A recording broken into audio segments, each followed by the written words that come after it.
اور اگر رمضان کا مہینہ تو پورا معافی کا مہینہ ہے کہ دوزخ کے دروازے بند ہو جاتے ہیں، جنت کے دروازے کھول دیے جاتے ہیں، شیطان قید. آپ دیکھتے نہیں نمازی کیوں بڑھ جاتے ہیں رمضان شریف میں؟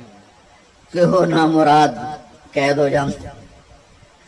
تو کسی کو زنجیروں میں باندھو وہ چل تو نہیں سکتا، چھوڑ دو زنجیریں تو چل پڑے گا. تو اللہ تعالی ہم سب کی حفاظت فرمائے. کوئی دعویٰ نہ کرے، لیکن جو تھوڑا سا غفلت میں ہوتا ہے تو ایمان کمزور ہوتا ہے، انہوں تو شیطان بن کے جامع بھی نہیں دینے. جمعے جاواں گے، جمعے کئی جمعہ بھی نہیں پڑھتے، عید تے جاواں گے، کوئی عید بھی نہیں پڑھتا. یہیں یہ ایک نگینہ سینما کے مالک نے بیان کروایا تھا اور اس نے بعد میں اس سینما کو گرا دیا. آج کل وہ کینیڈا میں ہوتا ہے. تو وہ سینمے کا جو تھا نا مینیجر، وہ میرے پاس آیا، کہا مولانا آج میں پہلی نماز پڑھی ہے. وہاں ہم نے مغرب کی نماز پڑھی. اس کے بعد بیان ہوا، بیان کے بعد وہ اتنا ہنگامہ ہوا کہ رش بہت تھا، تو وہاں نماز پڑھی نہیں جا سکے. ہم نے کہنے لگا میں چل رہا تھا میرے ساتھ ساتھ، مولانا آج میں پہلی نماز پڑھی. میں نے کہا کیا مطلب؟ کہا جی یہی کہ زندگی دی پہلی نماز پڑھی. ہوگا راؤنڈ اباؤٹ 40-45 سال کا. میں کہا پہلی نماز؟ ہاں جی پہلی نماز. جمعہ پڑھے؟ نہیں کدی نہیں. عید؟ نہیں کدی نہیں. آج پہلی نماز تھوڑے پیچھے پڑھی ہے. شیطان جب قید ہوتا ہے تو زنجیریں کھل جاتی ہیں تو نمازی بڑھنا شروع ہو جاتا ہے. اس کے بعد جو گھٹتے ہیں نا تو شیطان کی وجہ سے نہیں، اپنی عادت اور سستی کی وجہ سے. پہلے 2-3 دن بڑا جوش ہوتا ہے، پھر اس کے بعد گھٹتے ادھے کو پھر نکل جاندے ہیں، ادھے رہ جاندے ہیں. تو تراویح میں بھی پہلے پوری مسجد بھرے گی، پھر ایک صف جائے گی، پھر دوسری جائے گی، پھر تیسری جائے گی. تو بھائیو یہ رمضان آ رہا ہے، دیکھو میں ہاتھ جوڑتا ہوں، نماز 5 وقت سارا سال فرض ہے، لیکن روزے کی برکت سے کیا ہوتا ہے؟ شیطان قید ہو جاتا ہے تو وہ سارے بھاگے آ رہے ہوتے ہیں. اللہ سے مانگ لو اس رمضان میں کہ یا اللہ ایسی توفیق دے کہ موت تک نماز نہ چھوٹ. رمضان میں بہت سے لوگ رشوت لینا چھوڑ دیتے ہیں کہ نہیں جی ہوں رمضان شریف آ گیا. رمضان شریف بھی تو آیا ہے، لیکن اصل میں شیطان قید ہوا ہے تو اب کہہ رہے نہیں ہوں رشوت نہیں لینی، مہینے بعد لواں گے. ڈنڈی مارنے والا کہتا نہیں صحیح تولنا ہے، پھر رمضان تو بعد کٹھی کسر کر لواں گے. وہ کیا وجہ ہے پیچھے؟ ایک تو رمضان کی برکات ہیں، اور ایک شیطان کا قید ہونا ہے، اور ایک جنت کے دروازوں کا کھل جانا، دوزخ کے دروازوں کا بند ہونا، اللہ کے عرش کا پہلے آسمان پہ مستقل ڈیرا ڈال دینا، اور پھر اعلان کرنا ہے کوئی بخشش آنے والا ہے، کوئی معافی مانگنے والا ہے، کوئی توبہ کرنے والا ہے، کوئی جنت مانگنے والا ہے، کوئی دنیا مانگنے والا، آؤ مانگو. اور ایک فرشتہ اعلان کرتا ہے اے بھلائی کے چاہنے والے شاباش آگے بڑھ، اور دوسرا فرشتہ اعلان کرتا ہے اے برائی کے کرنے والے بس کر اور واپس آ جا، بس کر اور واپس آ جا. رمضان کا مطلب ہے جل جانا، رمضان کے لفظ کا مطلب ہے جل جانا. جلنے کا مطلب کیوں ہے اس میں؟ کہ رمضان میں اللہ سارے گناہوں سے اپنے بندوں کو پاک کر دیتا ہے اور ان کے گناہوں کو جلا دیتا ہے، جس سے وہ پاک ہو کر سونا آگ میں جل کے خالص ہو کے باہر آتا ہے. روزہ رکھنے والا بھوک کی آگ میں جل کے خالص ہو کے باہر آ جاتا ہے، اللہ اس کے سارے گناہ معاف فرماتا ہے. جان نال سنیں گے، سب سے اعلیٰ درجے کا مسلمان، میرے نبی کا جواب، جو سارا دن مصلی پہ بیٹھا رہے، جو ہر سال حج عمرہ کرے، جو مسجد سے نہ نکلے، جو رات کو قرآن پڑھے، دن میں روزے رکھے. نہیں، سنو غور سے سنو، من سلم المسلمون لسانہ ویدہ، سب سے اعلیٰ درجے کا مسلمان فیصلہ بات کا وہ ہے جو اپنے مسلمانوں کو تکلیف نہ پہنچائے، جو ہاتھ اور زبان سے کسی کو تکلیف نہ پہنچائے، وہ سب سے اعلیٰ درجے کا مسلمان ہے. سبحان کیا بات. میرے نبی سے ایک صحابی نے پوچھا یا رسول اللہ ہمارے محلے میں ایک خاتون رہتی ہے، رات کو تہجد پڑھتی ہے، دن میں روزے رکھتی ہے، اور اس کی زبان بہت سخت ہے، بہت بےزتی کرتی. آپ نے کہا جہنم میں جائے گی. کہا جی ایک خاتون ہے جو نہ نفلی روزہ، لیکن اس کی زبان کا بول بڑا میٹھا ہے، کہ وہ جنت میں جائے گی. تو سب سے اعلیٰ درجے کا مسلمان کون ہے جو کسی کو تکلیف نہ پہنچائے؟ پھر اس نے پوچھا ای الایمان افضل، سب سے اعلیٰ درجے کا مومن کون ہے؟ تو آپ نے فرمایا حسن الاخلاق، جس کے اخلاق اچھے ہوں وہ سب سے اعلیٰ درجے کا ایمان والا ہے. کیونکہ تکلیف نہ پہنچانا اخلاق کی ایک صفت ہے، اور اخلاق کی بے شمار اقسام. میرے نبی نے فرمایا اچھے اخلاق 360 صفات کا نام ہے. ایک صفت بھی کسی مسلمان مرد عورت کے اندر ہوگی تو جنت میں چلا جائے گا. سامنے ابو بکر بیٹھے تھے، کہنے کہ یا رسول اللہ کو میرے اندر بھی ہے؟ تو آپ نے فرمایا تیرے اندر ساری ہے، ساری تیرے اندر ساری. تو ابتدا بھی بتا دی، انتہا بھی بتا دی. اور عبادت بھی مسلمان کو اخلاق تک پہنچاتی ہے.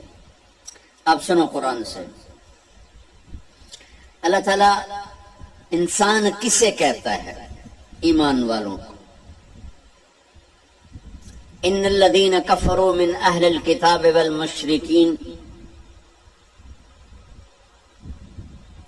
فی نار جہنم خالدین فیہا اولئک ہم شر البریہ. سب سے بدترین مخلوق وہ ہے جو اللہ کو نہ مانے، جو اللہ کے دین کو نہ مانے. آپ نے کہا وہ سب سے بدترین مخلوق. تو لا الہ الا اللہ محمد رسول اللہ ہمیں انسانیت میں داخل کرتا ہے. انسان ہے ہی وہ جو لا الہ الا اللہ محمد رسول اللہ کا کلمہ پڑھتا ہو میرے رب کے نزدیک. نماز کیا ہے؟ نماز کیا ہے؟ بول بھائی. ہاں، میرا اللہ کہتا ہے ان الصلاۃ تنہا. اب آئی نہیں چل رہا.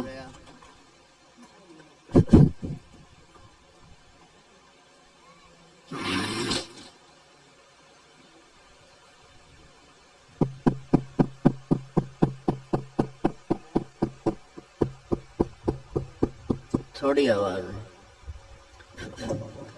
نماز کیا ہے؟ ان الصلاۃ تنہا عن الفحشاء والمنکر. تم نماز پڑھو، یہ تمہیں بد اخلاقی سے بچائے گی اور یہ تمہیں گناہوں سے بچائے گی. تو نماز بھی انسان کو اخلاق تک لے جا رہی ہے.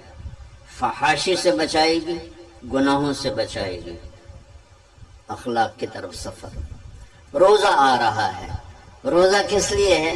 کتب علیکم الصیام کما کتب علی الذین من قبلکم لعلکم تتقون. تم پر روزہ فرض کیا ہے جیسے پہلوں پہ کیا تھا تاکہ تم تقوی والے بن جاؤ. تقوی والے کون ہیں؟ وسارعوا الی مغفرۃ من ربکم وجنۃ عرضها السماوات والارض اعدت للمتقین. کہ میرے بندو دوڑو جنت کی طرف جو تقوی والوں کے لیے. متقی کون ہیں تقوی والے یا اللہ؟ کہ الذین ينفقون فی السراء والضراء، کا جو میرے نام پہ سخاوت کرتے ہیں، چاہے تنگ دست ہوں چاہے پیسے والے ہوں، چاہے تھوڑا مال ہوئے چاہے زیادہ مال ہوئے، وہ میرے نام پہ خرچ کر دیں. الکاظمین الغیظ، جو غصے کو پی جاتے ہیں. والعافین عن الناس، اور جو لوگوں کو معاف کر دیتے ہیں. اللہ تعالیٰ کہہ رہا ہے یہ تقوی والے ہیں. تو روزہ بھی اخلاق پہ لے جا رہا ہے. فمن فرض فیہن الحج فلا رفث ولا فسوق ولا جدال. میرے رب نے کہا حج کا ارادہ کر لیا ہے تو زبان کی گندی، زبان کا گندا لہجہ اور زبان کے گندے بول سے بچو، لڑائی سے بچو، گناہوں سے بچو. تو حج بھی میٹھے بول پہ لا رہا ہے، لڑائی سے بچنے پہ لا رہا ہے، نافرمانی سے بچنے پہ لا رہا ہے. خذ من اموالہم صدقۃ تطہرہم وتزکیہم بہا وصلی علیہم. میرا رب فرما رہا ہے میرے محبوب ان سے زکوٰۃ لیں اور ان کو پاک کریں اور ان کا تزکیہ کریں، ان کو ایک اچھا انسان بنائیں۔ زکوٰۃ ہو اخلاق بنتے ہیں، روزہ ہو اخلاق بنتے ہیں، حج ہو اخلاق بنتے ہیں، نماز ہو اخلاق بنتے ہیں، کلمہ ہو انسان بنتا ہے۔ یہ اتنا زور کیوں دیا ہے اخلاق پر کہ میرے بھائیو، اچھا معاشرہ جو وجود میں آتا ہے وہ ایک دوسرے کو معاف کرنے سے وجود میں آتا ہے۔ مسجد نماز کے لیے ہے، اور نماز ایک انفرادی عمل ہے جو کر کے میں گھر چلا جاتا ہوں، دفتر چلا جاتا ہوں، پڑھوں نہ پڑھوں، نہ پڑھنے کا گناہ مجھ پر، پڑھنے کی نیکی مجھ پر۔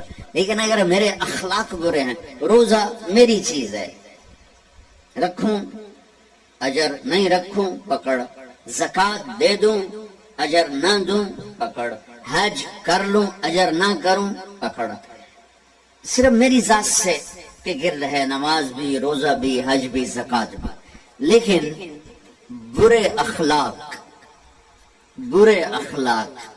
جتنا معاشرے میں میرا اثر ہے وہ سب تباہی پھیلا دیں، اور اچھے اخلاق جتنا معاشرے میں میرا اثر ہے وہاں خوبصورتی کو پھیلا دیں۔ عبادت چھپ جاتی ہے۔ میں نے فجر پڑھی ہے کہ نہیں پڑھی آپ کو پتا ہے؟ بولو، آپ نے پڑھی ہے یا نہیں پڑھی؟ مجھے کوئی پتا ہے نہیں ہے۔ لیکن یہاں بیٹھ کے اللہ نہ کرے میں فرقہ واریت کی بات کروں گا، سب کو پتا چلے گا کہ نہیں چلے گا کہ مولوی اگلا رہے ہیں؟ اور یہاں بیٹھ کے میں محبت کی بات کروں تو آپ کو پتا چلے گا کہ نہیں چلے گا کہ یہ محمد مصطفیٰ صلی اللہ علیہ وسلم والے اخلاق بتا رہا ہے؟ تو اخلاق چھپتے نہیں، برے ہوں یا اچھے ہوں، ظاہر ہوتے ہیں۔ اور سب سے زیادہ اس آدمی کا خاندان، جس آدمی کو بدتمیزی کی عادت ہے، وہ بیوی کے دل کو برباد کر دے گا، ماں باپ کے دل کو برباد کر دے گا، اولاد کو برباد کر دے گا، دوستوں کو، نوکروں کو برباد کر دے گا۔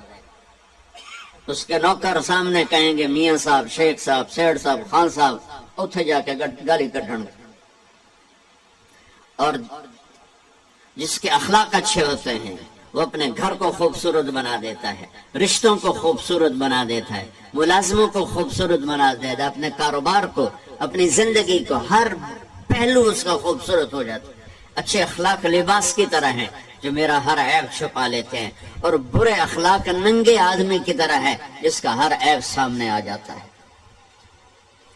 اور اللہ کی رحمت اتنی طاقتور ہے کہ میرا رب فرماتا ہے، یہ تو میں نے 5 غلطیاں بتائی ہیں، لیکن میرا رب فرماتا ہے میرا بندہ میں تجھے عمر بھی دیتا ہوں، طاقت بھی دیتا ہوں، تو اتنے گناہ کر کے زمین فیصل آباد کی سے اٹھا کر آسمان کی چھت کو لگا دے، ساری دنیا گناہ گار ہو جائے نا تو آسمان کیا چاند تک بھی گناہ نہیں جا سکتے۔ اور میرا اللہ کہہ رہا ہے ایک مرد عورت اتنے گناہ کرے کہ آسمان کی چھت کو لگا دے، پھر صرف ایک دفعہ مجھے کہے یا اللہ معاف کر، تو میں سارے ہی معاف کر دوں۔ تو بھائیو یہ رات بھی معافی مانگنے کی ہے۔ تو میرے عزیز و رمضان شریف آ رہا ہے، اپنے دل کو کینہ سے صاف کرو، بغض سے صاف کرو، نفرت سے صاف کرو، کسی سے لڑے ہوئے ہو اللہ کے واسطے صلح کر لو۔ یہ لڑنے کی جگہ نہیں ہے، محبت کر کے جاؤ تو اللہ بڑے اونچے عالی درجات نصیب فرمائے گا۔